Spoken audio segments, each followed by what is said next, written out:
Aye. Any opposed? And the minutes from the Committee of the Whole from the July 20th meeting are approved. Questions on the agenda for City Manager Crouch? Anyone? Ms. Crouch, do you have anything for us? I do not. Okay. All right. Is there a move to adjourn the Committee of the Whole? So moved. Okay. We are adjourned. We'll start the regular council meeting at 7 o'clock.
This time we'll open tonight's Auburn City Council meeting for August the 3rd, 2021, and we'll call the meeting to order. Lindsay with the roll call.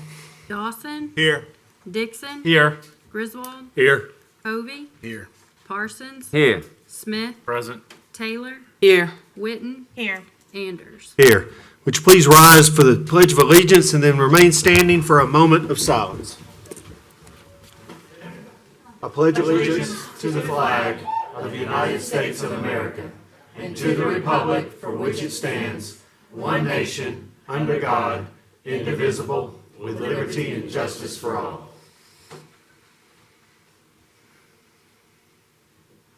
Thank you.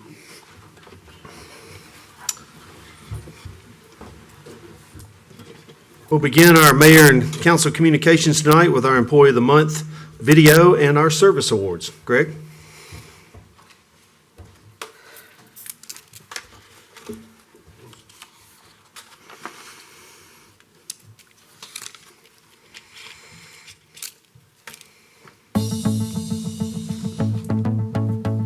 This is Mayor Ron Anders, and we're proud to introduce you to our August 2021 Employee of the Month and many outstanding employees with their service awards.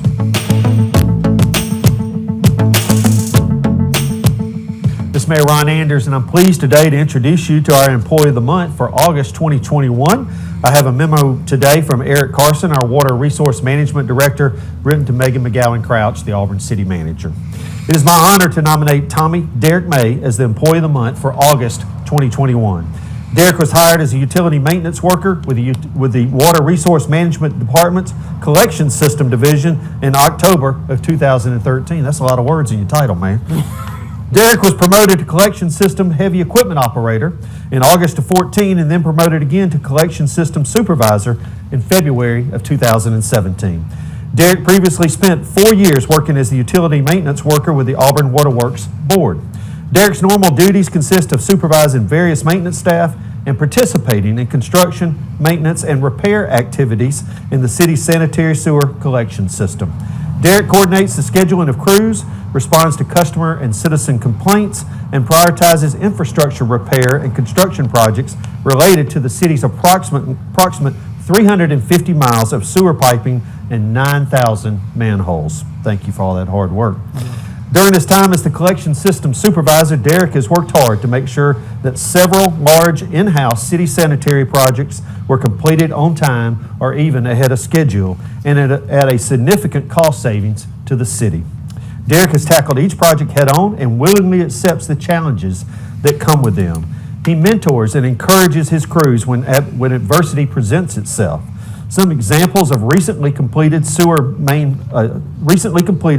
replacement or expansion projects that Derek has helped plan and supervise include major work on sections of East Glen Avenue, South College Street, Toomer Street, and Annaloo Drive. Currently, Derek is supervising the construction of new sewer line reroute project around the corner of Sanford Avenue and Gay Street. Derek takes pride in his work and it is routinely displayed through his actions within the department. His dedication and way of thinking have been key in the success of being able to take on multiple projects while also making sure the staff is available to continue performing sewer system maintenance and providing customer care that the Auburn residents deserve. For these reasons and many others, I would like to recognize Tommy Derek May as the August Employee of the Month.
Thank you very much, and congratulations to Derek May for doing an outstanding job being recognized as our Employee of the Month. And thank you for all the employees. There's too many of them here to go through, but as you saw, there was many people that have done a great job for us here at the city that we recognized as well, and so thank you for all of their efforts.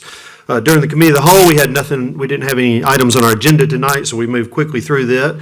And so now it's time for announcements, and I'll start with the council first before I make my announcement. So is anyone on the council that has an announcement they would like to make tonight?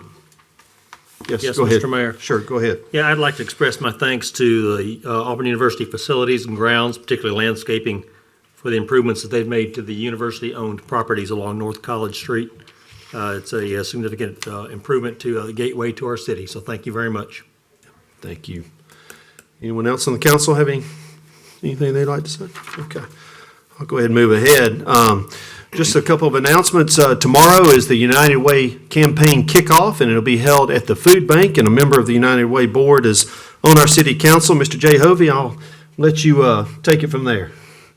Thank you, Ron. Tomorrow is the the annual campaign kickoff. It's a little different this year. Excited to be able to use our volunteer force. There'll be about 120 plus volunteers at the food bank. Going to pack 20,000 meals to be distributed around the city, just to celebrate one of the 27 agencies that the United Way supports, and to kick off and celebrate that this year's campaign. It's I always like to point out those are local funds raised. Or funds raised locally to be used locally. So I'm always been honored to serve on that United Way board for several years now. So be looking for some information on how you can contribute. Thank you, Jay. Appreciate your service, and we look forward to being with you tomorrow morning at the food bank. Good deal. This past Friday night was Cheers on the Corner. From everything I understand, it was a great night. I appreciate all the people who pitched in to make that a special night, all of our city departments, certainly the downtown merchants, and many of their volunteers. It was a great time for all, and it was a great evening. The Chamber of Commerce is having their annual Blessing of the City this Friday. You'll be able to pick that up through their Facebook site or their Instagram site. It'll be at 9 o'clock, so we ask you to participate with us and watch that. This past couple of weeks ago, I drove to Montgomery and had a lunch with Mayor Stephen Reed from Montgomery and Mayor Tony Haygood from Tuskegee. What two fine gentlemen they are. We just kicked around ideas about how we can work together since we share the same highway and a lot of the same area here in central and east Alabama. We're going to continue to evaluate those kind of things that we can do collaboratively to make all of our communities better. Yesterday, we had a great announcement that came from Montgomery. It actually came from the governor as she announced AUBIX. It's forthcoming here in the city of Auburn, and Ms. Crouch, I didn't know if our economic development team could speak to what AUBIX is. Sure, Economic Development Director Philip Dunlap will be happy to add a few things. Here. Sure, I'll be glad to. Can you hear me all right? I think you can. I'll be glad to make a few It's comments. Philip for the fact that we're broadcasting. All Yep, right, there well, you I'll go. try to. There you go. Let me try to do that. Can you hold it? Okay. Teamwork.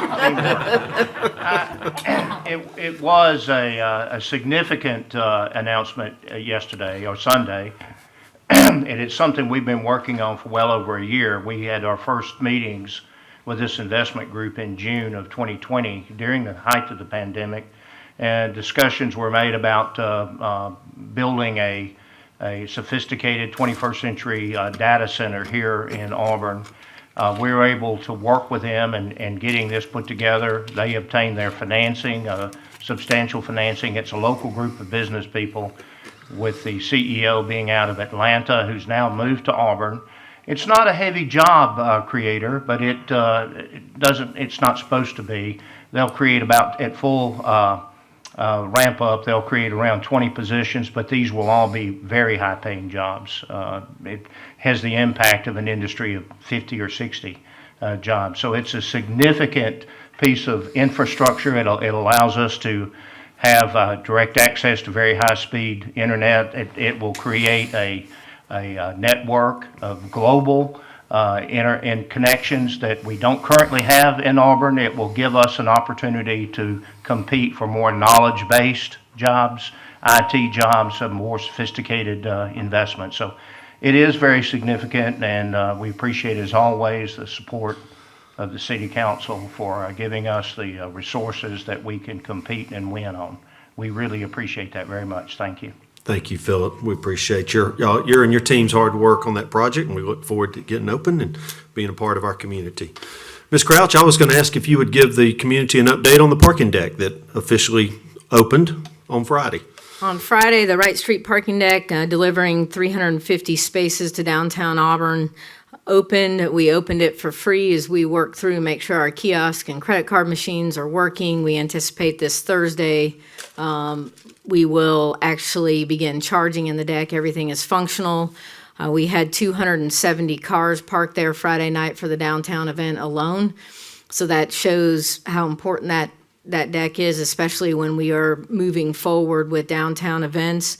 And I'm very happy Auburn Bank dots the other side of downtown with another parking garage that really gives citizens the opportunity of, they know exactly where they can go on the edges of downtown to get parking quick and then walk on in. So we have a nice fluorescent grass out there that is artificial in nature, but is meant to be very multi-purpose in terms of storm events, people's pets, other things that go on downtown could be hosed off, sprayed off, blown off, whatever needs to happen, but it's meant kids can run around and play and not be in the street. So I think it's very successful right now. And again, we're very thankful to the Alabama Baptist State Board of Missions who partnered with us, and the Auburn Baptist Student Union's in progress with moving in, and they are in a condominium arrangement with us, and they own a nice 7,000 square feet of space in that facility, as well as 15 parking spaces are dedicated to them, and that was part of the original project. Good. Thank you. We're very excited about that. Look forward to its maximum use hopefully this fall. So, Absolutely. Thank you for all the hard work of you and your staff.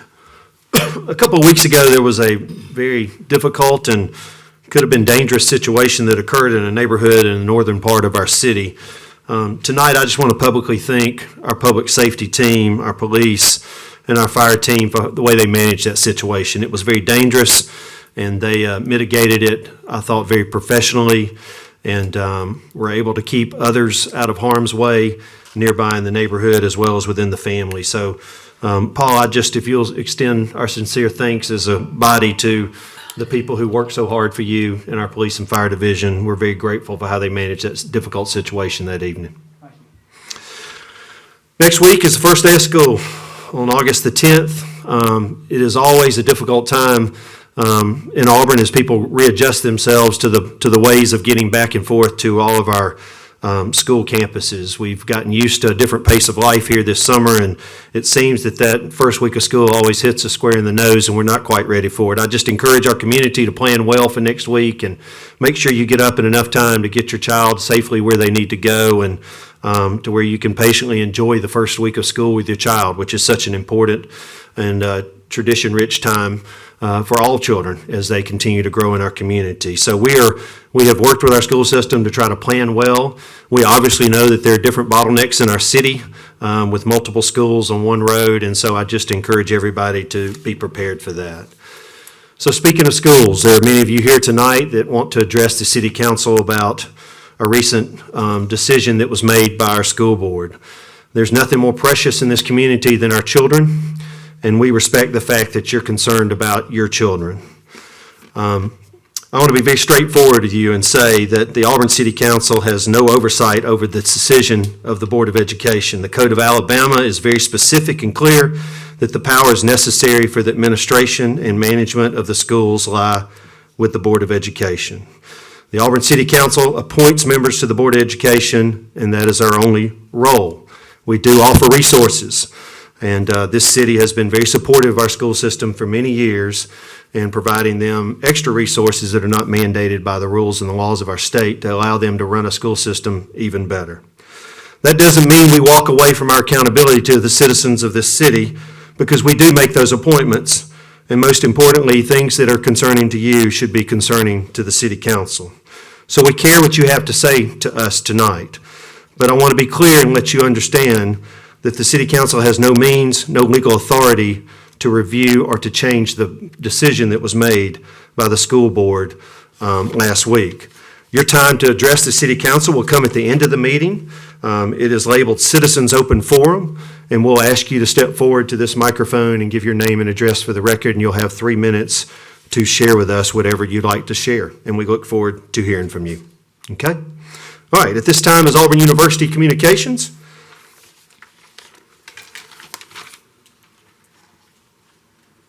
Hey everyone, hope y'all are doing well. Summer's dwindling down and everyone's coming back to Auburn. I'm sure y'all have noticed a huge influx of traffic already. There have been a lot of exciting things happening in the Auburn community and Auburn family lately. I'm sure definitely most of y'all have heard of Suni Lee. She's an incoming freshman. She just won the gold medal in the women's gymnastics all-around. And then another girl called, her name is Marcelle LeBlanc. She's from Birmingham. She just won Miss America's Outstanding Teens. So 2 extremely bright freshmen, only 2 out of about 5,000 coming in. This is our largest freshman class, and with that comes our largest Greek portion of the class. So we have about 2,000 people signed up for Panhellenic recruitment, which kicks off this Friday. So lots of girls will be coming in this Friday, and that will last all the way up until next Saturday, August 14th, which is bid day. So that will also be a very busy day on campus. And then August 15th is convocation, and that's open to all Auburn students this year. It'll be in the football stadium because Camp Royal didn't do pep rallies, so they're going to do a huge pep rally for the freshmen. And then first day of classes is the 16th. With all that being said, the university has set new mask guidelines. Starting today, masks have to be worn inside all Auburn University buildings and transportation services. We just got all new Tiger Transit buses, the ones that ride all over Auburn, and they're great, electric, very modern, quiet, which is nice. So students will be wearing masks and taking care of all of that. And we're still heavily pushing for vaccination. We really want as many students to be vaccinated as they can. So that's pretty much all I have. We're really excited for school to start and us to partner with the city with Ron on the Lawn coming up. We're very excited about it. Thank you. Thank you very much, and we look forward to our students being back with us this year as well. Okay, at this point in time is an opportunity for you to speak to the City Council. This is citizens' communications on agenda items. This is only items that are on tonight's agenda. If you'd like to address the City Council, we ask that you come forward and give your name and address for the record, and you'll have 5 minutes. It's only items that are on our agenda tonight that you would speak to. Anyone? Mayor, I just want to make sure that we don't have anyone out that did not get in that wants to speak to items on the agenda. We're checking right now to be sure. Okay. Okay, we're good. Okay. I just want to be clear that anybody that was not able to be in chambers, there's a sign-up list, and we will, if they wish to speak, everything's being broadcast in the courtroom and in the hallways, and we'll go down a list and make sure everybody gets in that wants to speak. Sure, okay. All right, we'll turn this over to you, Ms. Crouch, City Manager's Communications. All right, under City Manager's Communications this evening, we have 1 vacancy on the Lee County Youth Development Center Board. That appointment will be made at the September 7th, 2021 meeting. Our first item of business is the consent agenda. Does any council member wish to remove an item from the consent agenda and deal with that item individually? Okay, seeing no one, is there a motion to approve the consent agenda? So moved. I have a motion and a second. All in favor, please say aye. Aye. Any opposed? Consent agenda has passed. All right. Let me flip my pages. Good. All right, Mayor, under ordinances this evening, item 9A authorizes the issuance of the city's $17,915,000 general obligation warrants, Series 2021A, for a new elementary school on the north side and renovations at East Sanford School, as well as $26,825,000 of taxable general obligation warrants, Series 2021B, to partially refinance 2014A general obligation sewer warrants and 2014B general obligation school warrants to realize a savings to the city and its citizens of over $2 million over the remaining life of the issues. Unanimous consent is necessary, and roll call votes for unanimous consent and ordinance adoption are required. Okay, so we'll be handling this like we did earlier. We'll have a double roll call. So at this point in time, do I have a motion? I'll move. Well, I'll introduce the ordinance and ask for unanimous consent. Second. All right, we have a motion. Seconds. Anyone on the council have a problem moving forward with a vote on this evening? Okay, hearing none. Lindsay, roll call. Dawson, Yes, ma'am. Dixon. Yes. Griswold, Yes, ma'am. Hovey, Yes, ma'am. Parsons. Yes. Smith, Yes, ma'am. Taylor, Yes. Witten. Yes. Anders. Yes. All right, do I have a motion to approve? Move for approval. Second. All right, we have a motion and a second to approve. This time we'll have discussion. I know there's a representative from Fraser Lanier here tonight. Mr. Mazik, is it appropriate John for him Mazik to is speak? here with Fraser Lanier, our bond underwriter, and he'd be happy to kind of talk through. He'll come up to the podium and just give you a preview of what's going on. We got some really phenomenal interest rates, and he'll go through a good bit of that, where our bond ratings sit, and so on. Thank you. Again, I'm John Mazik with Fraser Lanier, and we've been working with you all for years. We very much appreciate your business, and got some great news for you. You got a AA plus credit rating from Standard & Poor's and an AA2. That is one notch below the absolute highest of AAA. We think one day you'll be there. We hope soon. The rating agencies were extremely complimentary of staff. Ron and Megan and Allison and Eric and Philip all did a terrific job. They were very complimentary of the city. They talked about, in writing, one thing in particular, your ability to develop high-paying jobs here. That is unusual. These aren't just call center jobs. These are real high-paying, high-education jobs, exactly what y'all been going after all these years. She touched on most of the details. The interest rate on the first series was 1.88, and the second was 1.87. So you all raised a lot of money for education, and you all saved a lot of money on refinancing, all at the same time. So I applaud you. This is a great story. And any questions of me? Any questions for John? Thank you, John. Thank you all very much. Yep, we appreciate it. And I did want to note, John leads the team at Fraser Lanier, but our longtime underwriter, Bob Young, really wanted to be here, but he had a family obligation this evening, and so John is always with him anyway, and again, he actually leads the firm, but Bob sends his warm regards to everybody and says he'll see you very soon. Well, as long as John brings 1.88, he's going to come before Bob anytime, right? 1.88 and over $2 million That's right. in savings is a good message. He can come anytime. Thank you, John. Thank you all very Appreciate much. all your efforts. You got it. Any questions for Ms. Crouch before we move forward with the vote? Again, I want to say thank you to Allison, you and your staff for carrying doing a lot of the heavy lifting on this, and we always appreciate what you do to keep the finances of this city in line. So thank you, thank you. All right, we do have a motion and a second. Any other discussion from the council? Okay, this time we'll have a roll call. Dawson, Yes, ma'am. Dixon, Yes. Griswold, Yes, ma'am. Hovey, Yes, ma'am. Parsons, Yes. Smith, Yes, ma'am. Taylor, Yes. Witten, Yes. Anders. Yes. All right, Mayor, we don't have any resolutions this evening, so those are all the items of business we have on the agenda. Okay. At this time, we'll open the floor for citizens, the Citizens Open Forum. A couple of things I just want to give you as reminders. I ask all of you to use professional, respectful, and civil tone when addressing the council, and you should expect us to return likewise. We're not going to tolerate any type of threatening comments or outlandish behavior. This is not a ball game or a pet rally. We just ask you to make your points, make them as strong as you need to. We're here to listen to what you have to say. Please come to the podium and use the microphone, and I'll remind you to please give your name and address for the record, and there'll be a 3-minute clock that we'll ask you to follow. We look forward to hearing what you have to say. So, Mayor, we'll go through everyone in here, and then we'll bring in folks that have signed the list. Sure, okay. Yes, sir.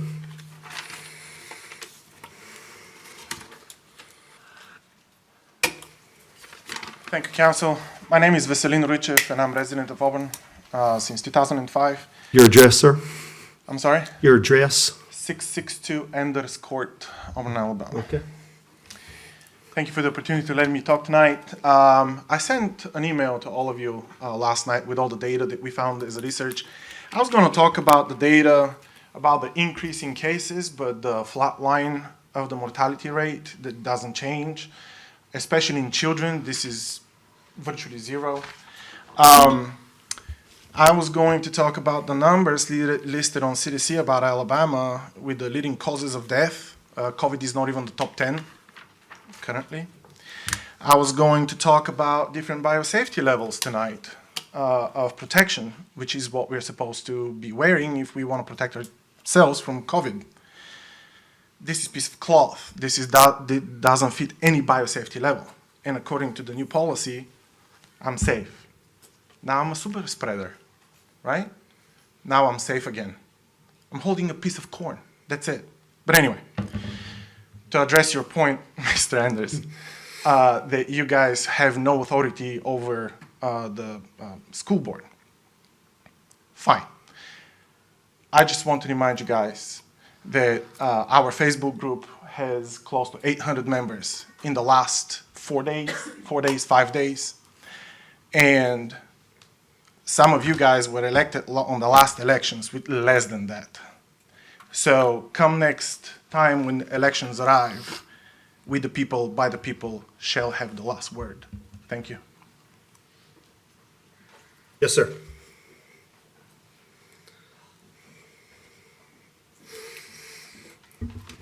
Council, Mr. Mayor, thank you, Brian Mitchell, 1130 Fieldcrest Lane. I just moved, actually. I was going to give my old address, and I remembered. Hey, listen, I'm just here. Thank y'all for letting us come. It's good to see some of y'all. I know some of you. I'm here to really just, I understand that you guys don't control the board, and you perfectly made that clear. I think somebody else had mentioned that, too, in the email communication. But, you know, we went to the board meeting last Thursday.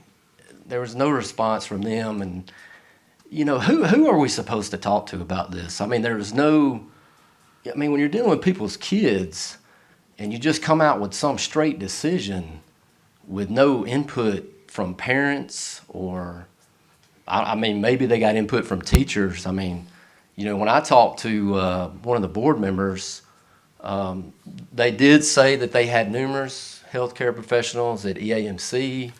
I think the Alabama Department of Public Health. I'm trying to remember what she said.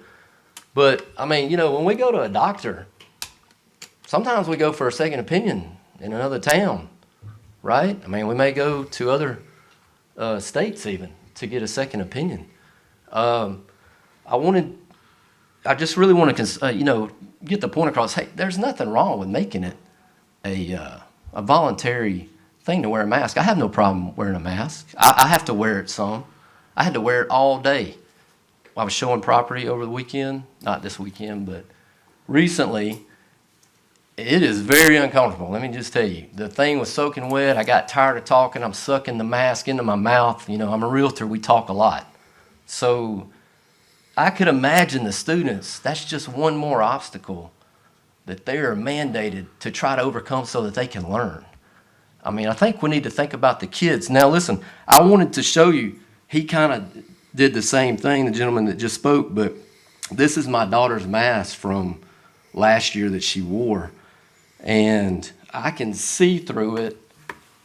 And my only question is listen, if I go into a room and I know that you got COVID, you're a positive COVID person, I mean, nobody knows that, but let's just say that we're going to do that. I'm not going in the room with this mask on. I'm really not going in the room, period. But I'm just saying, it just doesn't make a lot of sense. I get it, it's one layer of protection, and that's fine if you want to wear it. And if a parent wants to have their children wear it, that's totally fine. But, I mean, I don't think we need to be holding on to this as the lifeline and just making it miserable, because they're probably going to get it whether they got the mask on or not. I mean, you can get the virus if you've had the vaccine, and that's a much bigger level of protection. I'm out of time. Thank y'all. Appreciate Thank it. you. Thank you. Hold on, just let this gentleman go. Okay, you can go first, man. You're fine.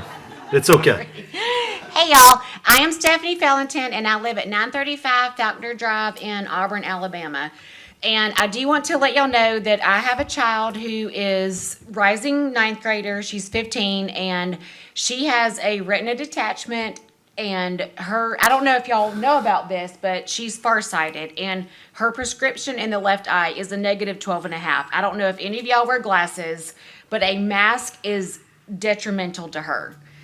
And I will also go back saying that starting 2007, my sister-in-law was diagnosed with ovarian cancer and lived for 7 years with a heavily compromised immune system and had to wear a mask everywhere she went because she was at risk of catching something.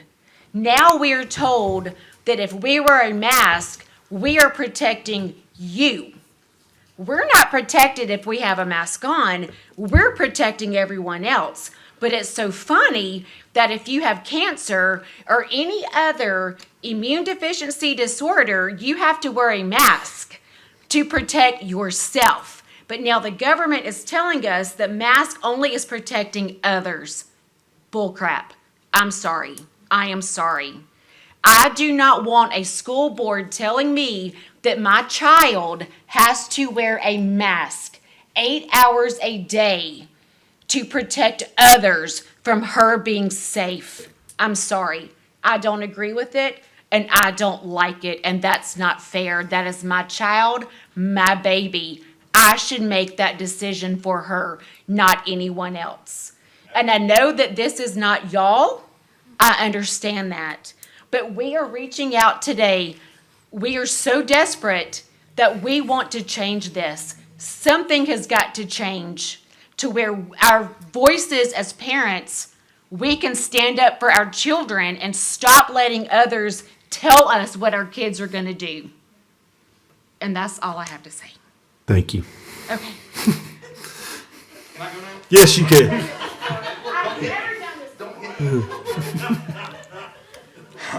My name is John Passlagua, 622 Scottwoods Drive, Auburn, Alabama. And in order to have a debate, we first must have intellectual honesty. And if you think a mask is going to stop the spread of a virus, you're insane. It says it right on the box.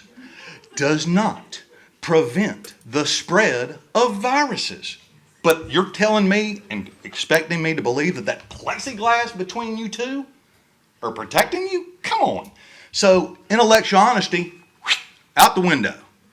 Why is it that we have to have our children wear masks when masks have already been proven? Anybody bother to look up what happened with the Spanish flu and why we went through the mask mandates and then subsequently why they were outlawed? Anybody? Oh, y'all, that's right. Y'all aren't supposed to answer any questions. Well, intellectual honesty. No, I didn't know about the Spanish flu in the mask. Might want to look it up. That would be great. And trying to wear a mask to say that it's going to stop the spread of a virus is trying to express to all these people out here that you're going to create a dam with a chain link fence.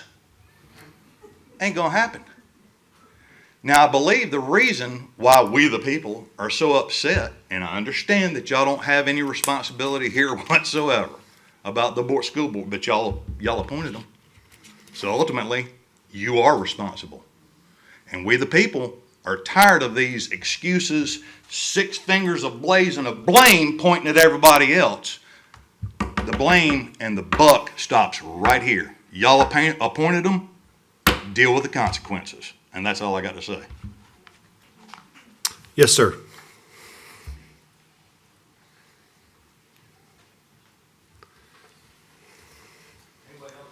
My name is Jonathan Parrish, 102 Carolina Court. Thank you, council members and Mr. Mayor, for giving me this opportunity.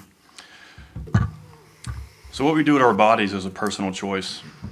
If you want to eat an unhealthy diet, you can do it. If you want to smoke and drink in excess, you can do that. If you want to use alternative versus traditional medicines to treat your disease, you can do that. If you want a tattoo, you can get one. You can get a whole sleeve. So I'm not here to tell you what choices you should make, nor will I ever. We all have our opinions. We all think we're right. Our opinions are all supported with other people's opinions and data and statistics. There's literally a study for everything.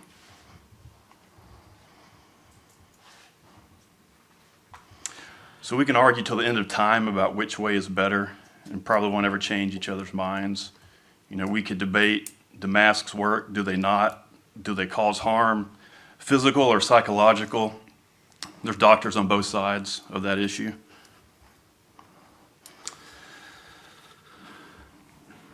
You know, we could debate, do vaccines work? Do they not? Do they cause harm?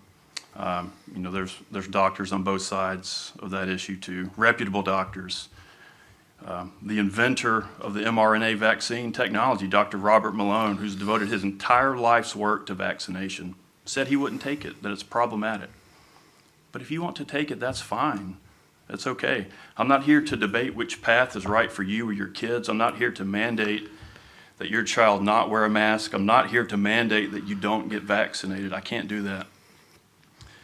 But in case you're wondering, I'm not an anti-vaxxer. Me and my family have taken lots of vaccines, some of them very recently. But we don't wear masks, and most of you on this council and on the school board also don't wear masks. You don't wear them in this chamber, which must be nice to live differently than our kids are about to have to live. You don't wear them when you're out and about.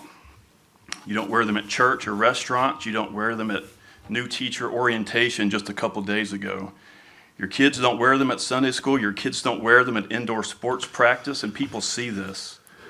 That's your choice, but that's hypocrisy. I'm not here to tell you how to live your life. I'm here to say, don't do that to me. Don't do that to my kids. I'm not imposing my will on you, so please don't impose your will on me and on my kids. To the school board appointed by this council, who thought they had the authority to do this while their hearts were in the right place, trying to do what they thought was best, they crossed the line. They went too far. Manage the school system, manage its budget, its curriculum, its schedule. We will manage our health and that of our kids. Thank you very much. Thank you. Yes, ma'am, in the back.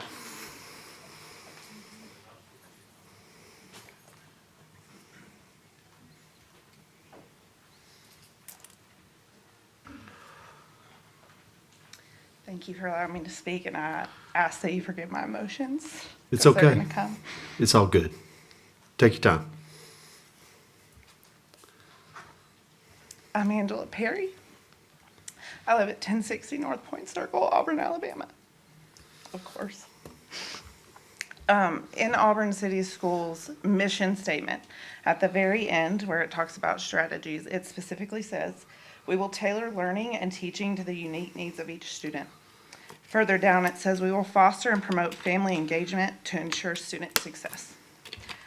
Mandates, such as the mask mandate, negate the fact that each child is affected differently. It's not a one-size-fits-all, and that is why each parent should have the right to choose. There are some children who are losing out on the full opportunity of learning, which is their right. They live in America. And what I once thought, well, I still think for the most part, is a good school system. All of my children, my ninth grader and my soon-to-be fifth grader, have done well. They've had amazing teachers. They've had great support. And last year we did the second half of the year in a mask because my daughter struggled emotionally and socially. We didn't keep her out the first half because we were scared of the virus. We kept her out because we didn't want her masked. She struggled so badly that she had some issues that we really had to work through. So we had to choose to put a mask on her face and send her to school so that her emotional and social well-being was taken care of. There are children with disabilities who literally cannot learn because they can't see the teacher or their fellow student's mouth to hear properly. And for some of the children, the risk of wearing the mask outweigh any possible benefit.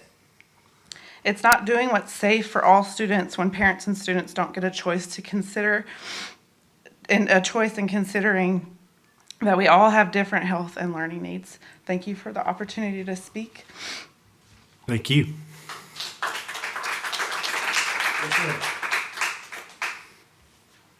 Yes, sir.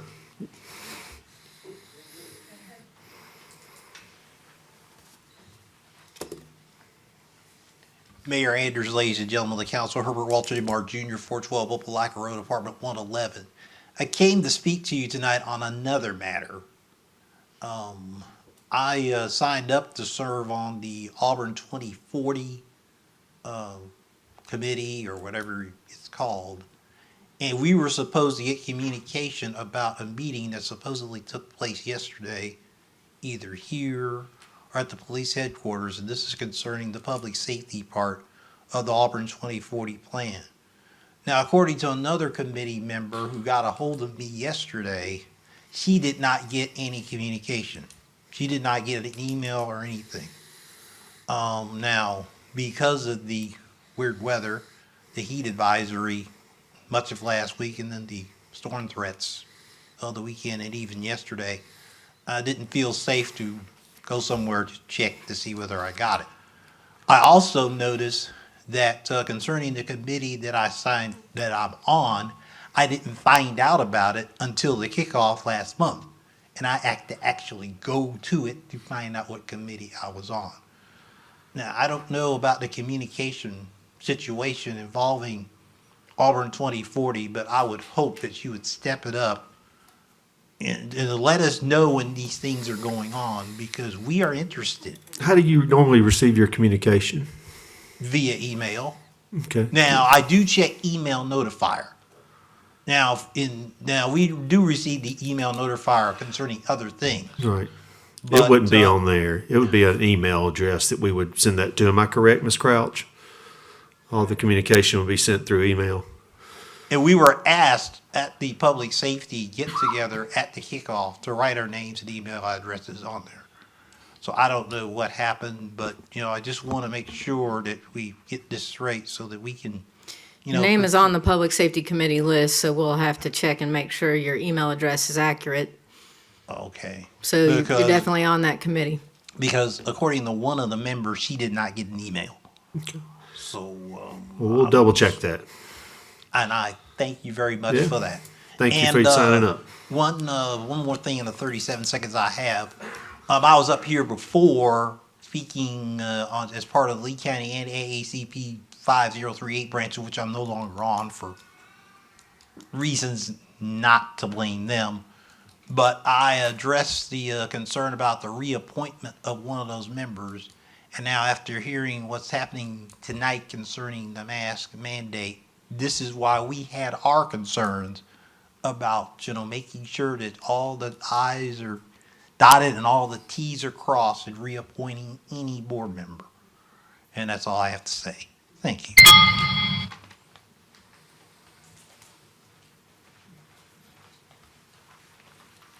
Hi, How are you doing? my name is Misty Rains, and hi Beth.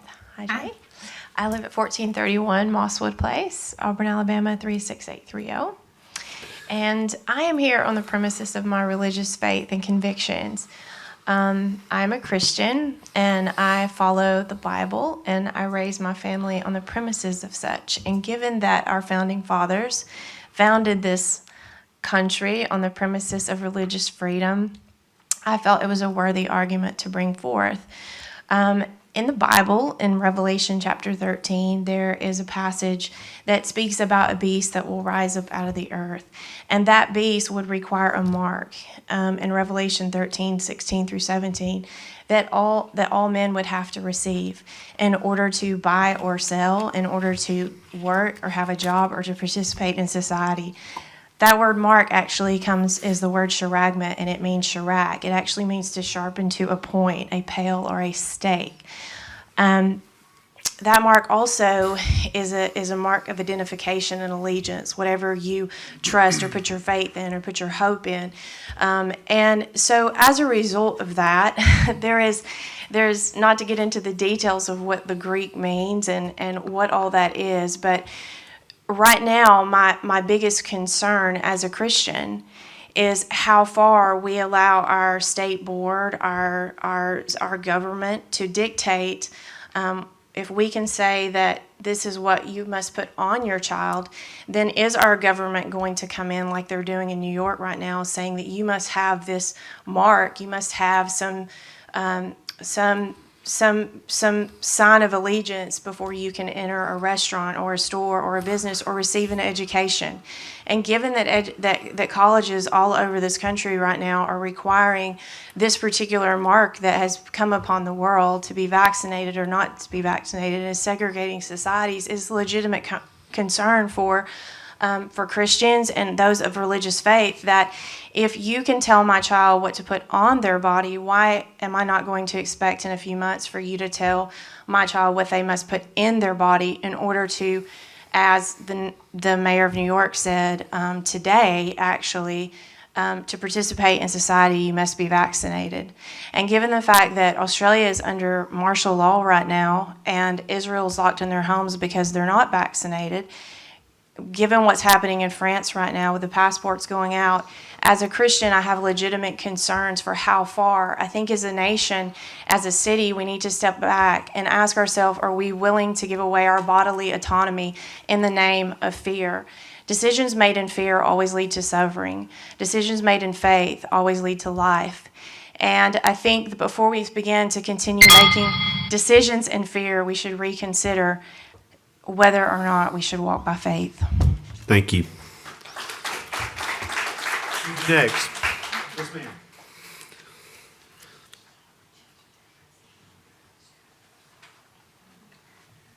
Good evening, Mayor and City Council. My name is Stephanie Bryant. I reside at 1703 Post Oak Court.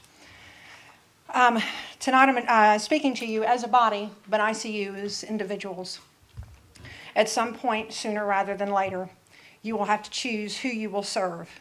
Will it be the citizens of Auburn and their children, people with diversity of thought that make up Auburn that you serve? Or will it be Washington and Montgomery politics? Will you choose political expediency over human sovereignty and virtue? Understanding that as a city council, there is immense pressure from the federal government, CDC, Alabama Department of Public Health, EAMC, teachers unions, particularly as guidance and the goalposts continue to shift. I think it's critical to share lesser known important details that absolutely must be taken into account. To that end, as I did with the Auburn City School Board, I will email all of you a sample of the resources that include at least 47 studies that confirm the ineffectiveness of masks for COVID, and 32 that confirm mask negative health effects.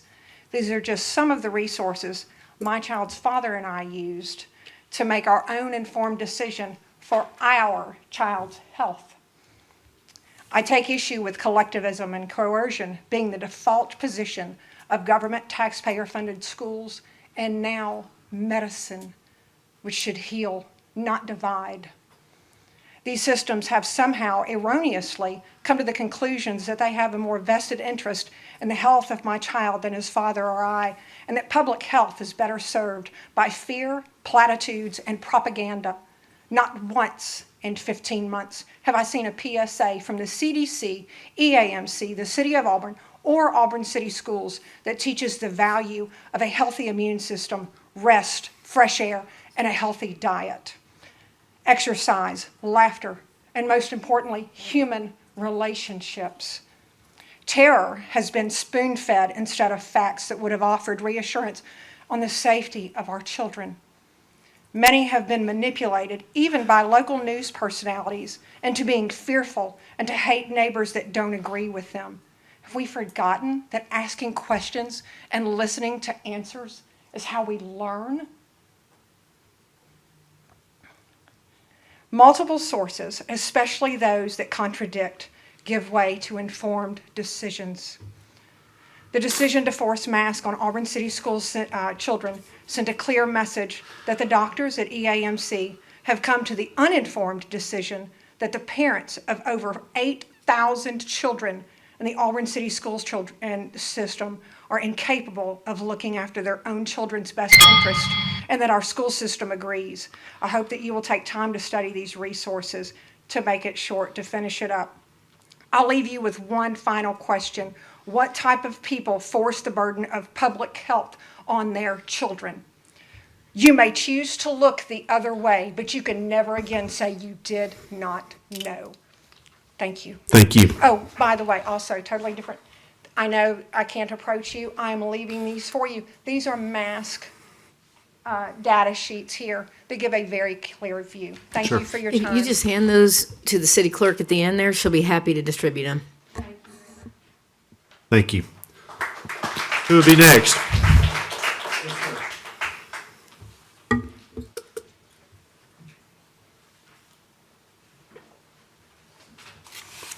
Hi, my name is Joel Bryan, 1065 Antelope Drive. I'm 15. So y'all's cloth masks. They're made out of the same stuff my t-shirt is, cotton. So now I got a mask on. I can still breathe through the mask, but in PE, asthmatic kids wearing a mask, they have a hard time breathing anyway. Wearing a mask is going to have more strain on their breathing. Running around, they're going to be dropping like flies. Now, y'all are forcing us to wear masks, and we already have, some people already have breathing issues. That's going to create more strain on their lungs. Now, I'm in a military program as well. I do military training, so, got to run a mile in under 8 minutes. All right. Now, we just went under phase 2 of COVID, which is we have to wear masks in uniform, outside, and doing PT. I already have an issue, running, because I'm trying to catch my breath as I'm running, because I got to be in a certain time limit. Now, if I'm wearing a mask, now I'm going to have even a more problem breathing, which creates some bigger strain on the lungs. Now, it's scientifically proven that kids don't react to COVID the same as adults do. So why are y'all going to make us wear masks if we don't react the same as y'all do?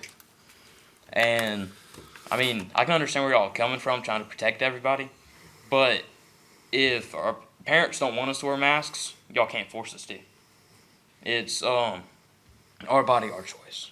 So that's all I have to leave y'all with. Thank y'all for letting me come up and speak. Thank you. Who will be next?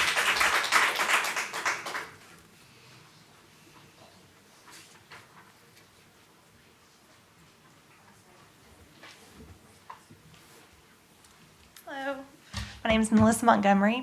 That's loud. My address is 633 West Lane, Auburn, Alabama. I have 2 children in the Auburn City School System, and I love Auburn City Schools. They are fantastic teachers, great staff, faculty. I enjoy all my time I spend at schools.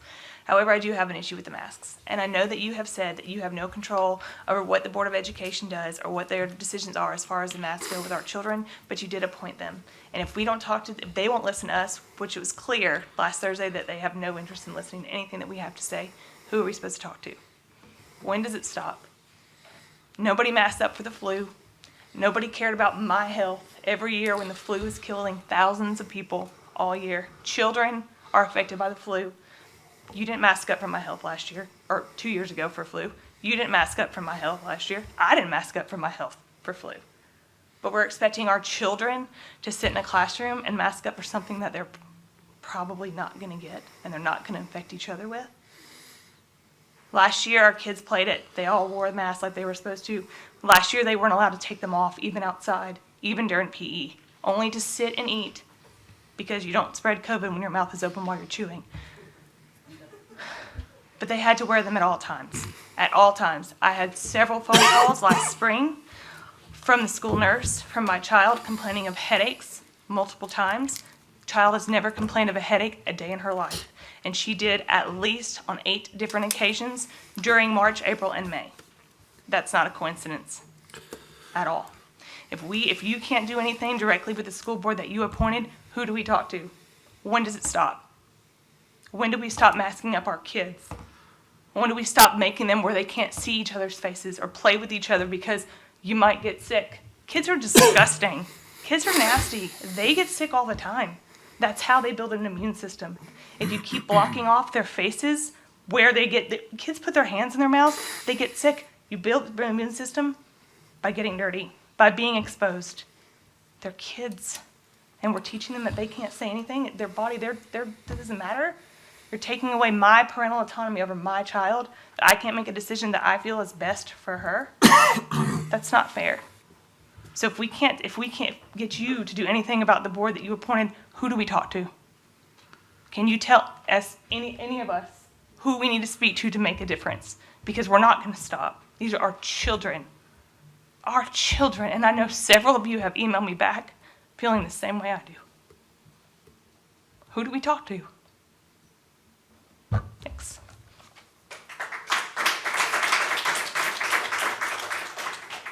Who'd be next? Yes, ma'am.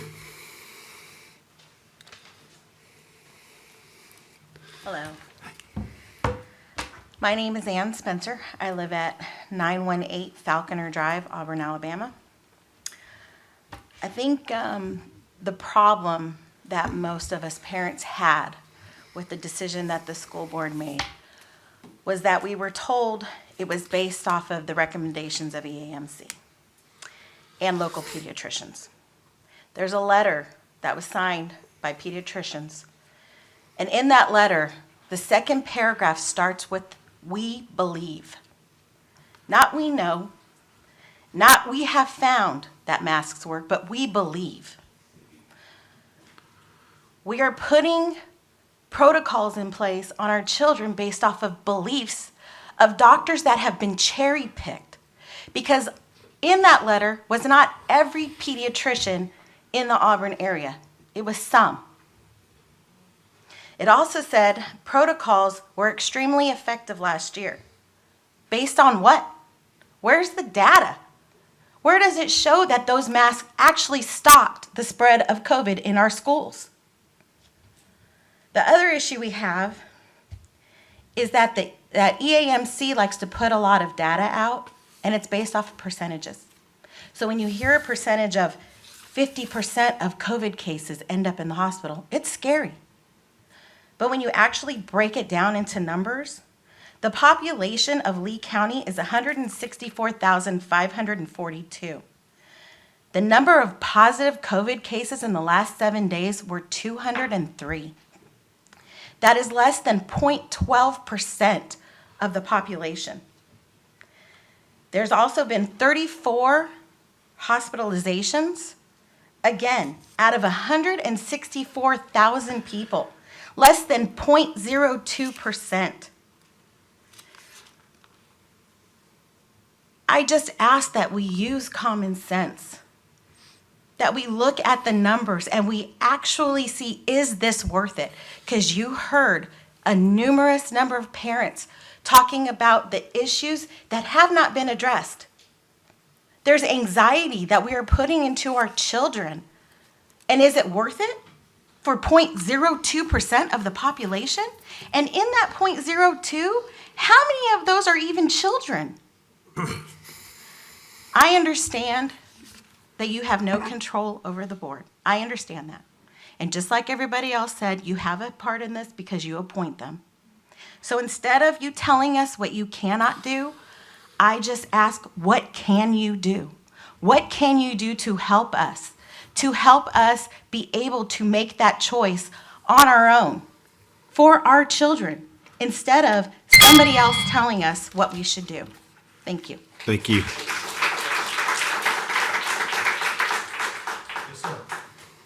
And Mayor, as these two folks are approaching the podium, when we get finished, we have 6 people signed up who are out in the hallway. Just Yes.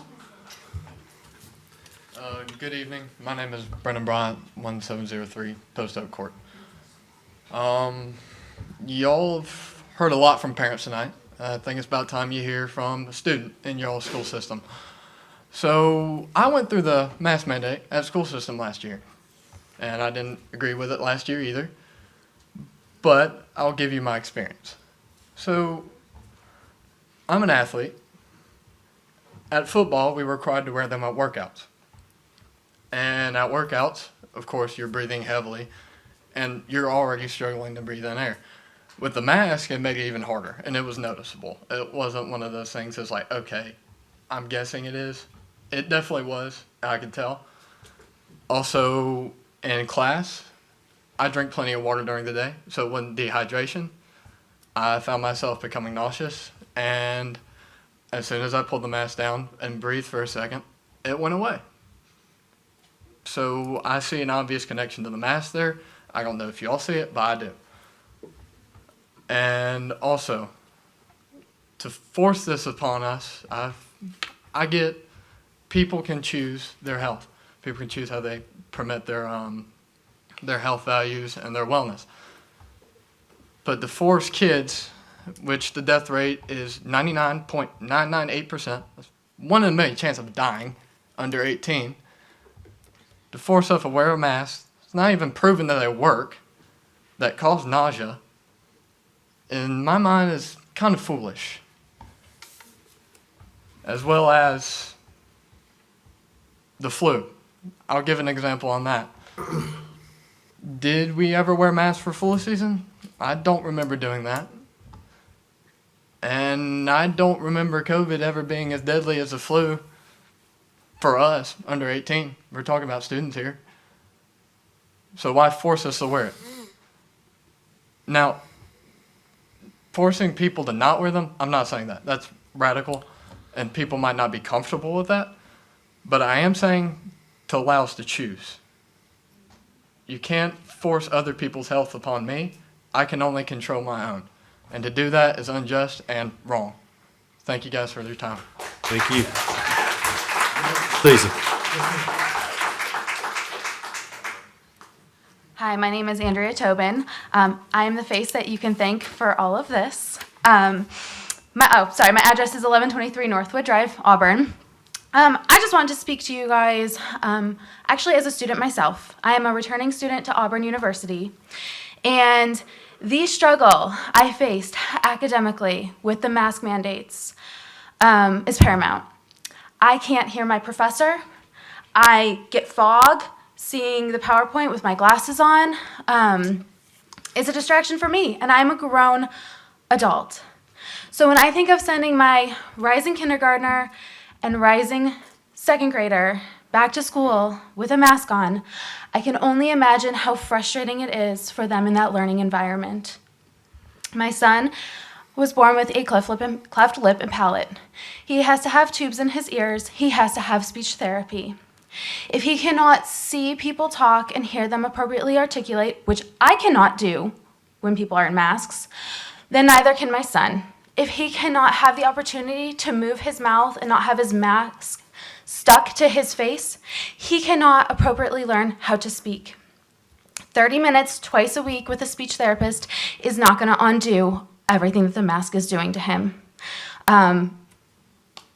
I asked him, I said, do you want to go to school and potentially have to wear a mask, or would you like mommy to pull you out and homeschool you? Because that is where I'm at right now. I don't want to see my baby in a mask. I don't want to see my rising kindergartner in a mask. I don't want to see myself in a mask. I'm about ready to give Auburn University the boot. They might not get any more of my money for a hot minute. So if I don't want to be in a mask, and I dread having to sit in class in a mask, then I can only imagine how my children feel. So I'm just telling you that many parents are considering private and homeschool.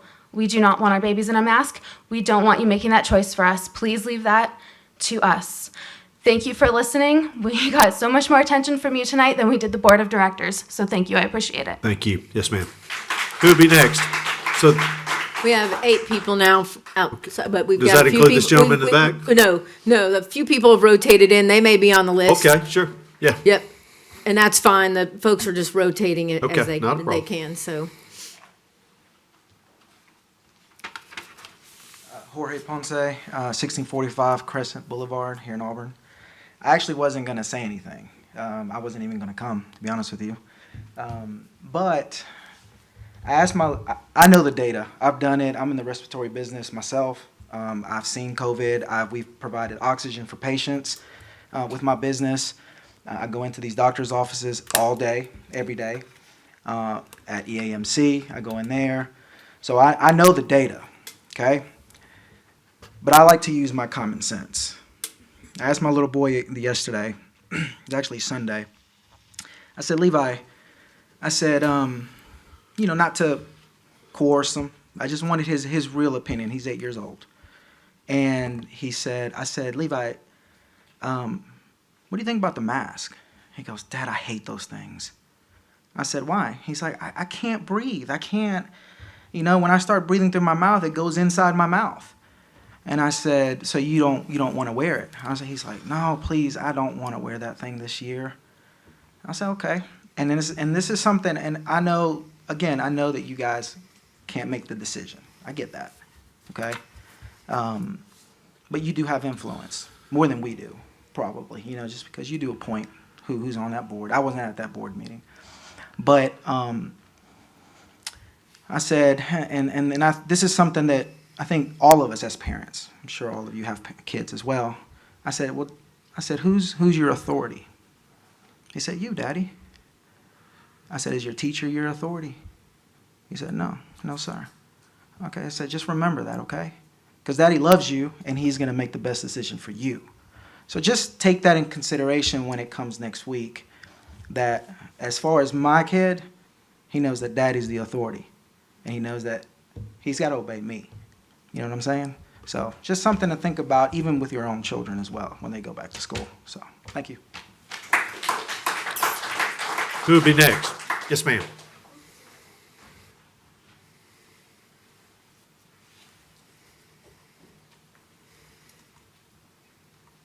Good evening, everyone. My name's Rebecca Walker-Jones. I'm a business broker here in Auburn, Alabama. I actually live in Opelika, and 3 of my children have actually been through the Auburn school system. They all got scholarships. One's in London, she's just graduated. One's doing aerospace engineering. The other one's doing business here at Auburn University. I love Auburn. I'm not from here, as you can tell, but I've always been such an advocate of this city and what an amazing community is. The reason I'm here tonight is that I have spent the past 17 months. I'm not a doctor, but I consider myself quite an intelligent person. I've spent the last 17 months researching masks and vaccines and everything that's going on in the world. It's incredibly disturbing.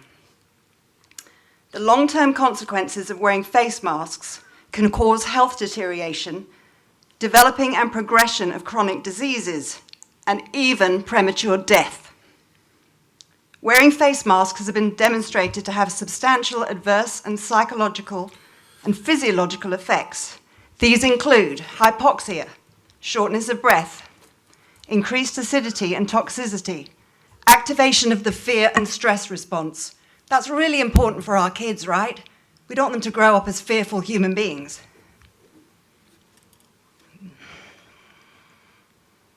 Where did I get to? Immunosuppression, fatigue, headaches, declining cognitive performance, predisposition for viral and infectious illnesses, chronic stress, anxiety, and depression. The suicide rate is through the roof with our teenagers. That's happening all over the world. I think masks has a lot to do with that. The existing scientific evidence also states that medical and non-medical masks are ineffective to block human-to-human transmission of viral and infectious diseases such as SARS-CoV-2 and COVID-19. As far as I'm concerned, not letting our children breathe freely and making them inhale their own waste for up to 8 hours a day is child abuse. The one last thought that I will leave you with is that adults are supposed to protect children, not the other way around. Thank you for letting me speak. Next. Okay, Mayor, we've got Mr. Michael Halprin. He's out in the lobby area, and Okay. he's first on the list. And then Is he next on the list? Yeah, we can get Okay. back to everybody who's in here. If anybody else still wants to speak, we'll go Okay, through we'll that. let Mr. Halpern come in.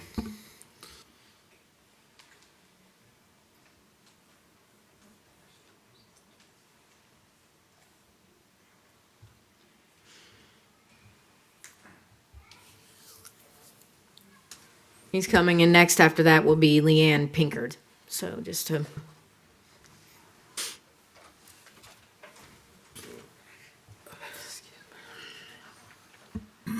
I'm Michael Halprin. Can you hear me well enough?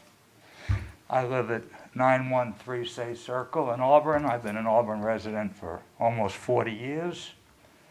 My son was a graduate of our excellent school system. I do not have a child or a grandchild in the school system. I want to congratulate all of you and all of you for voicing your respectful positions. This is a complicated, controversial, and in some cases, a deadly issue.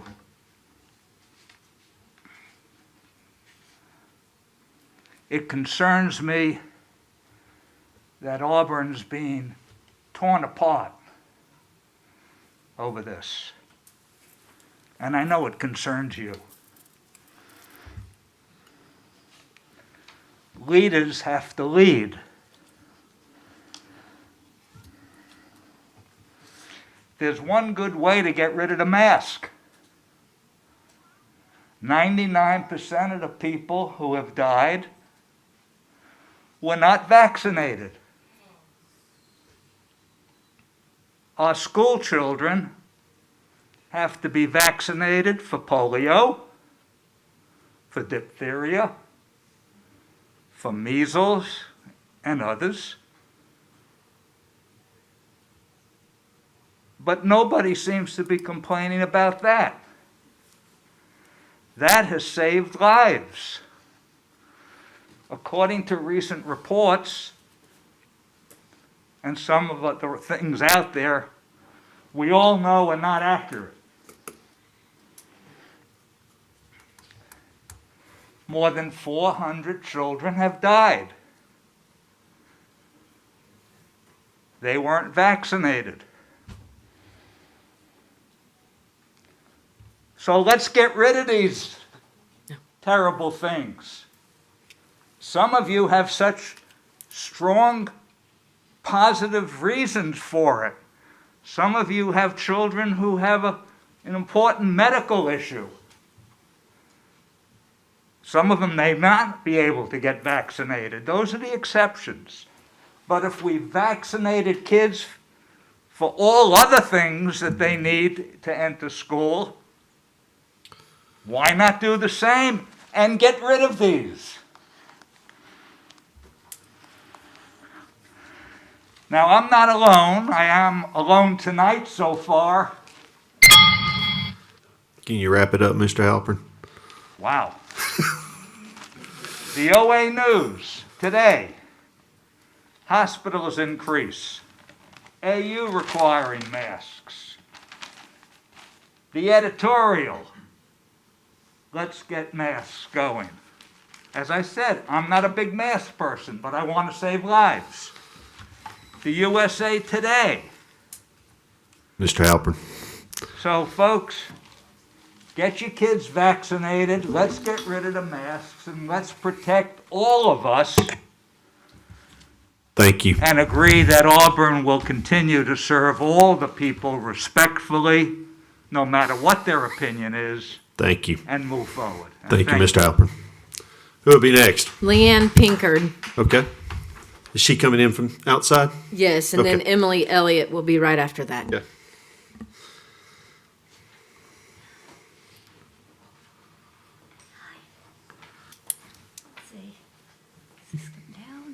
Yes, it does. There you go. Thank you. Hi, guys. My name is Leanne Pinkard, and I don't actually live in Auburn. I live at 6685 County Road 53, Notasulga, Alabama. And I really appreciate you letting me speak because I do have an investment in Auburn because I have 4 grandchildren. In fact, several more of my grandchildren have gone to the Auburn City Schools. And I'm a substitute teacher in Auburn City Schools. This would have been my 4th year. And thank you for smiling. You know, I kind of expect smiles when I smile at people. I kind of expect that kind of response. And what I've missed more than anything as a substitute teacher is not getting to see that smile from those kids. And they don't get to see my smile. I love being around children. It's the joy of my life. And when I quit having grandchildren to keep, as a matter of fact, I homeschooled 2 of my grandchildren for a total of 9 years. So then when they were gone and I had no more children, I didn't know what I was going to do with myself. So I decided to be a substitute, and I have really enjoyed it. I enjoy my just interaction with the children as well as teaching them, but it's just a joy of my life. But I'm not going to be able to do it with the mask anymore. It's detrimental to my health. But what I think I've missed the most, even though I miss my being able to breathe well, is that interaction with those sweet kids. I mean, you cannot tell me that you can have it with mask on. You just can't. I can't hear the kids half the time. And I can't tell if they smile or they don't smile. I can't tell if they're upset. Can't tell if they have an emotional problem sitting in that desk with that mask on. And I know this is anecdotal, but y'all have had a whole lot of the scientific information so far. So I don't think you need any more of that. But I can just tell you, to me, masks are dehumanizing. Dehumanizing. You know, it's our countenance, which includes our entire face, our smile, our eyes. You know, we light up when we're happy. And we have tears when we're sad. And our heads just go down and our mouth goes down. And I can see that in you, and I can see that in my children, in these precious children. And it's anecdotal, I know, but I missed that last year with these kids. And I primarily have done the elementary schools, and I've kept on doing it, even though it's been hard for me. And I was so excited that masks were going to be a choice this year. And very much just dejected when they told me we were going to have to mandate masks again. I just can't do it again for a lot of reasons. But I'm just telling you, and I know that you don't have any authority over the school board, but you have an influence because you appoint them. So thank you. Thank Yes, you very ma'am. much. Thank you. Emily Elliott. Okay. Then after that is Tracy Richard or Richard, not sure which way to pronounce. Thank you. Emily Elliott, 1473 Annaloo Drive. All COVID vaccines, PCR tests, antigen tests, and facial masks have been given emergency use authorization by the FDA. Title 21 of the United States Code of the Federal Food, Drug, and Cosmetic Act states this about products granted such authorization. Individuals to whom a product is administered must be informed, 1, that the product is EUA, 2, of the significant known and potential benefits and risk of such use and of the extent to which such benefits and risk are unknown, and 3, of the option to accept or refuse administration of the product, of the consequences, if any, of refusing administration of the product, and of the alternatives to the product that are available and of their benefits and risk. Based on this criteria, any entity or organization that mandates an EUA product without providing exemptions or alternatives is in violation of federal law, and under the Nuremberg Code, individuals may not be coerced to participate in any medical experiment. Informed consent is absolutely essential. It is also important to note that Alabama law states that parental consent is required before a school can administer any medical treatment to a child under the age of 14. It appears that the express purpose of the facial mask mandate is to mitigate the spread of the SARS-CoV-2 virus through source control and does not in any way fall under their dress code policy, but instead firmly under EUA guidelines and thus requires the option to accept or refuse. Source control is any means of preventing the transmission of infections through a person's respiratory secretions when speaking, coughing, or sneezing. It has also been stated that the mandate was enacted based on guidance from staff at EAMC, which suggested that masks might potentially limit the spread of the virus. However, the FDA prevents EUA products, masks being one, from being advertised or promoted with language that suggests such products are safe or effective for the prevention of COVID-19. I would also like to draw attention to a study released by the CDC in April of 2021, which states that asymptomatic individuals, regardless of vaccine status, are unlikely to pose any significant threat to the spread of COVID-19. As such, healthy students with no signs of contagious illness should be free to attend school with or without a facial covering, depending on what their parents desire. And the ADPH, they recommended masks. They did not mandate them, and that's as far as our school board should go. The idea that a healthy person is a significant threat has led to unnecessary levels of fear that have transferred to our children and will likely have lasting psychological effects. If a student or teacher is ill, regardless of their vaccine status, they should be given the necessary paid time off or days of absence to recover. EAMC needs to stop spreading the false idea that we should fear our neighbors who are not ill. In 1777, John Adams, in a letter to his wife Abigail, wrote, "O posterity, you will never know how much it has cost my generation to preserve your freedom. I hope you will make a good use of it." I've tried to make a good use of my freedom tonight. Thank you.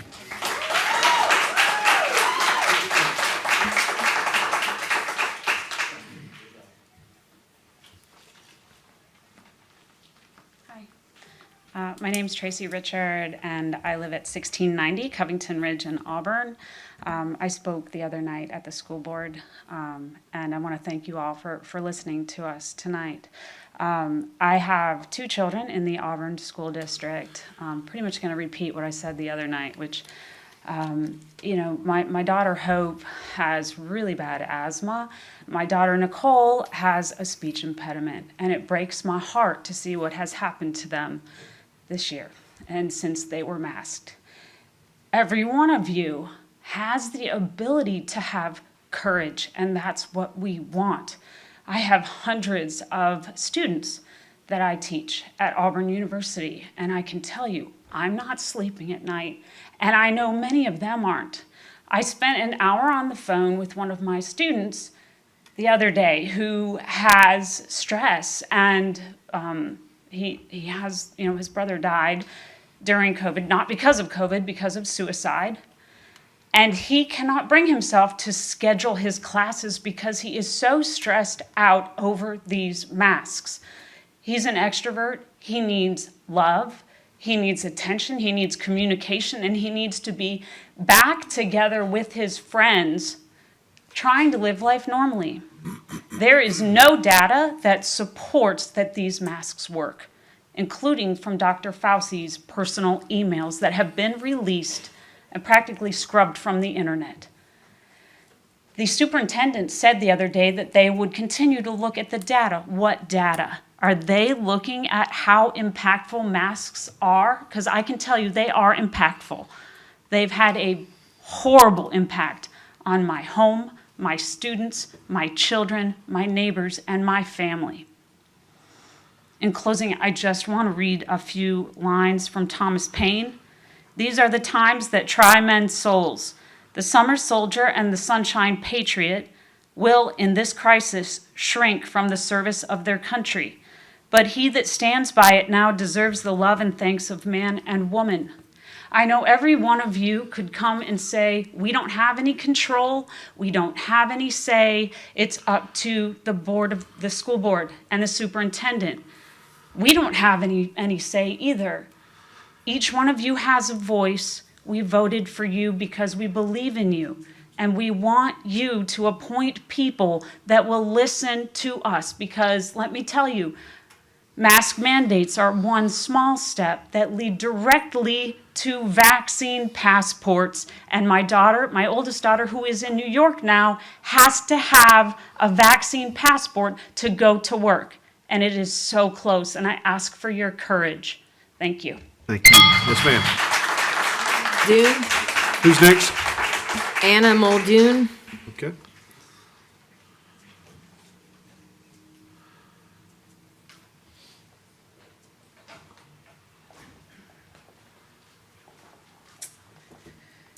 Hello, my name is Anna Muldoon. I live at 2042 Mohican Drive. I'm sorry. You're good. Take your time. I had a whole list of what I wanted to say to you guys tonight, but It's okay. honestly, I'm just here as a mom who is just very disappointed that the school board made this decision without consulting the parents. The children are ours. We were given them, okay? God gave us the authority over our children, not the school board, not you guys. And last year, we chose to do virtual learning with our daughter. So I have 4 kids. Only my oldest, she is 10. She's in the 5th grade. She goes to Yarborough. Last year, with COVID, we were given a choice. Send your kids with masks or virtual. This year, we have no choice.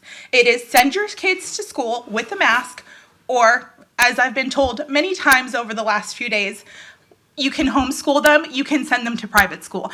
I'm sorry, but I did not move to a level 10 district to have to pay for my child to be taught in a private school. Okay? Last year, our daughter, she struggled with virtual learning. The teachers had 30, actually, in her school, they had like 90 kids that they broke up into 3 for her grade, for 4th grade. My daughter is at a 3rd grade level now for math because of virtual and COVID and masking, okay? I'm sorry, I'm trying to get my thoughts together here. I just wish that you guys, that the school board, that city council, that the state would let us parent our children however we would feel that we are led to do. It is our choice. At the end of the day, if something is to happen to our child, if they are to get COVID, if they are to commit suicide, if they are to fall behind, we are the ones that are going to be left to pick up the pieces and have to deal with the emotional, the physical, the mental trauma that these children are experiencing being taught in this environment where they're restricting their face, restricting oxygen and everything else. So please give us, the parents, our choice. Just last week, we still had a choice. You guys took that away from us. Not you guys, but the school board took that away from us without so much as a consultation. There were only 2 other people that spoke out at that school board. They clearly had their decision made before anybody made a case to them. And that is what is most upsetting to all of us parents that are here and the 800 parents that are on this group that are against the schools mandating that our children have to wear masks. So we ask that you please, I know you have said that you don't have any authority over them, that you can't push their hand, but you do because you have appointed them. You have some say in what they do. Please make the right choice and give parents the choice to tell our kids what they are going to do. And I know my time is over, but I'm just going to say one last thing. Can I ask each of you, do you guys have children? Do all of you have children here? If you were to say to your child, if mom or dad tells you to do something, but somebody that you don't know, somebody that you just met, tells you that you have to go against what your parent says, how would you feel? Would you be happy? I had to have a conversation with my daughter, and I was like, honey, you know that we don't put masks on, okay? Please wrap it up, please. Yes. You know that, we don't like masks. She hates to wear masks. If we send you to school without a mask, and your teacher says that you have to wear a mask, what are you going to say? And she actually hesitated. And that, to me, as a parent, is traumatizing. Because what if that was a predator that was saying, oh no, sweetheart, it's okay. It's okay. How would you feel if that was your child? Thank you. Thank you. The next person on the list was Brendan Bryan, and I believe he already spoke. Okay. So it'd be Samuel Stockman. Okay.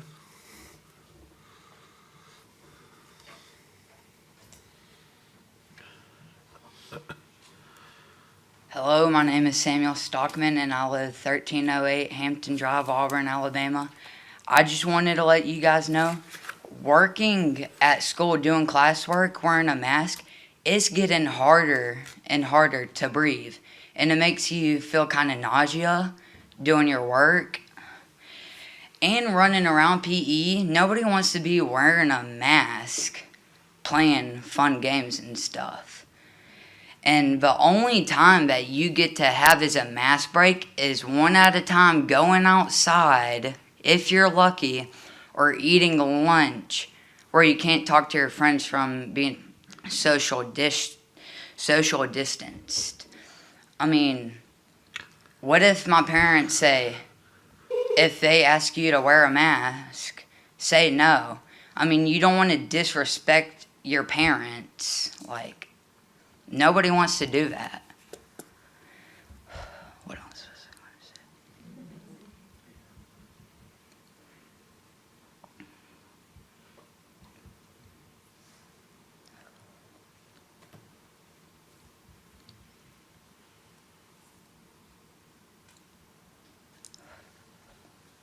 Need some water? You all right? Sir? Are you okay? You need some water? Yes, sir. I'm just thinking of what else I was going to say. Okay, good. That's fine. And when it's really hot, like when it's getting closer to summer at the end of school year, when it's like 100 degrees out, it's getting harder and harder to breathe. And sometimes you can have heart issues from wearing a mask because you're not getting fresh air and you're breathing in the air that you're trying to breathe in. I mean, it's a piece of fabric. What is that going to do when you're 6 feet talking to people? It's not going to do anything to help you, really. Thank you. You're welcome. Thank you. I believe it's Rebecca Walker Jones, if I'm reading this correctly. She's already spoken. Okay, thank you, sorry. And Stephen Smith. All right.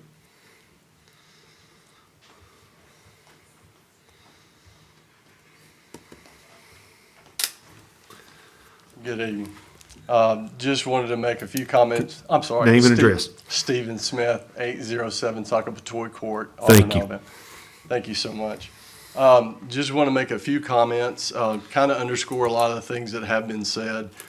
I think a lot of the frustration on the part of a lot of parents is the fact that they felt like that the school board didn't listen to them. It did seem that it appeared that the school board listened to the different views, but then didn't adjourn, didn't really kind of have a meeting, or it didn't appear that there was, and that they basically had their decision made before even hearing everybody speak. So I think a lot of this is that people are wanting them to hear them tonight. And so I think that's why this is being addressed to you guys. Also, the fact that they, as has been stated, they are not elected.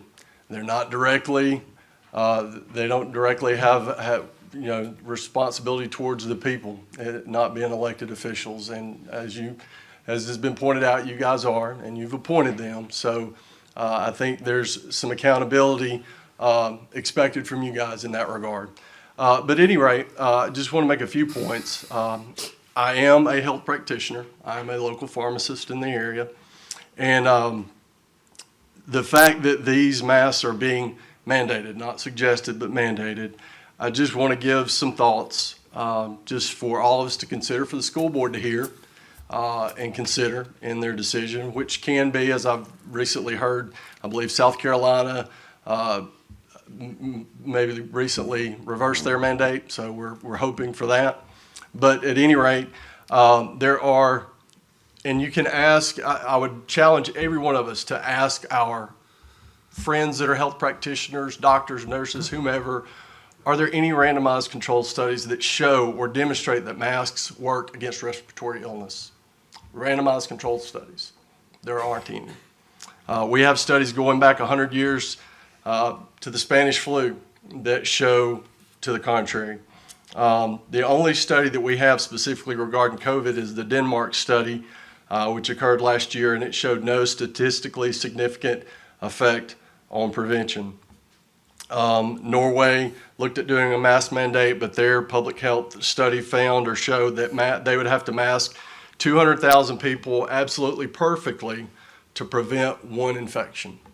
Biden's top COVID advisor, Dr. Osterholm, said, quote, that we know that many of the face cloth coverings that people are wearing today are not effective in reducing any of the virus movement in or out.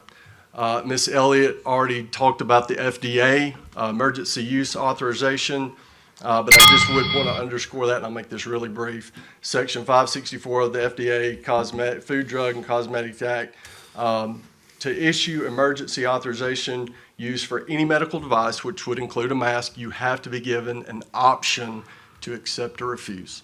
That's federal law. And then lastly, just anecdotally, one thing to consider about these masks is it may, in fact, be giving people a false sense of security. This is anecdotal, but I had a customer walk into our pharmacist, just tested positive for COVID, asked him how he was doing, said he's doing great. Oh, by the way, they told me that I just tested positive for COVID. He had a mask on, but he's standing just shortly in front of my cashier. And I said, well, if you don't mind, if you can go out to the car, we'll try to take it out to you there. But my point is just to say that it may be giving people a false sense of security. So there can be a danger there too. Appreciate your time. Thank you, Stephen. And council, that was everybody that is out in the hallway. Okay. Is there anyone inside the room that would like to speak that hasn't spoken? Okay. Do we have a move to adjourn? So moved. All right, we are adjourned.